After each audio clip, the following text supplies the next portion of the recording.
प्रधानमंत्री नरेंद्र मोदी इन दिनों निवेश और ऊर्जा के नए खजानों की तलाश में हैं और उनकी आखिरी मंजिल है नामीबिया। पीएम मोदी का 5 देशों का यह दौरा सिर्फ कूटनीति नहीं बल्कि किसी रणनीतिक मिशन से कम नहीं है। पीएम मोदी 9 जुलाई को नामीबिया के राष्ट्रपति नेतुम्बो नंदी से मिलेंगे, वहां की संसद में भाषण देंगे और हीरोज एक्कर में जाकर सलामी देंगे। पीएम मोदी का यह कोई साधारण दौरा नहीं है, ये भारत के ऊर्जा विकास की बुनियाद है। जहां चीन चालबाजियों में उलझा है, वहीं प्रधानमंत्री नरेंद्र मोदी नामीबिया की धरती पर खनिज क्रांति का बीज बोएंगे। यूरेनियम, लिथियम, डायमंड सब कुछ है यहाँ और अब भारत इन पर सीधा अधिकार चाहता है, किसी बिचौलिए के नहीं, सीधे अफ्रीकी दोस्तों के साथ। नामीबिया अफ्रीका के दक्षिणी सिरे पर बसा एक छोटा सा देश, लेकिन भीतर छुपा है बड़ा खजाना। दुनिया का सबसे अमीर मरीन डायमंड भंडार, दूसरा सबसे बड़ा शेल गैस भंडार, यूरेनियम, लिथियम, तांबा, सोना, चांदी, इन सब की भरमार है यहाँ पर। और अब भारत यहाँ केवल दोस्ती करने नहीं बल्कि भागीदारी लेने जा रहा है।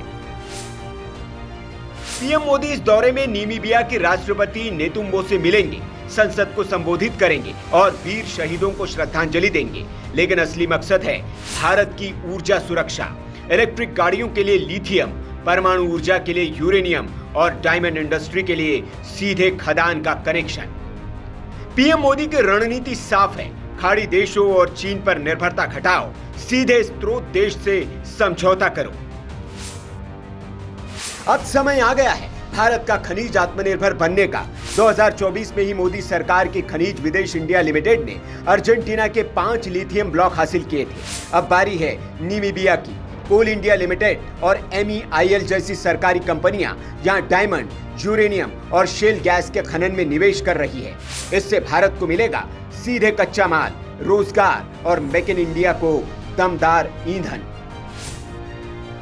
जहां चीन इन दिनों रेयर अर्थ एक्सपोर्ट पर मनमानी कर रहा है, वहीं भारत अपनी रणनीति से गेम पलट रहा है। नामीबिया लिथियम ट्रायंगल में नहीं है, लेकिन इसके पास रेयर अर्थ एलिमेंट्स का अपार भंडार है। और सबसे बड़ी बात, नामीबिया भारत का दोस्त है, चीन का पिछलग्गू नहीं। भारत और नामीबिया के बीच MOUs होंगे, डिजिटल पेमेंट और NPCI को लेकर, टेलीमेडिसिन और हेल्थ टेक को लेकर, इसरो नामीबिया स्पेस कोऑपरेशन और यहां तक कि तेजस जैसे लड़ाकू विमानों के को प्रोडक्शन की भी संभावना है। इसरो पहले से अफ्रीका में सैटेलाइट सहयोग कर रहा है, अब इसमें नामीबिया का अहम रोल होगा। पीएम मोदी का यह दौरा महज एक राजनीतिक यात्रा नहीं, यह भारत के भविष्य की नींव है। ऊर्जा, खनिज, टेक्नोलॉजी, रक्षा और मानवता। पीएम मोदी अफ्रीका की मिट्टी में भारत का भरोसा बो रहे हैं, जिसका फल अगले दशक में मिलेगा, आत्मनिर्भर भारत के रूप में। Bureau report, VK news. VK news, राष्ट्र के नाम।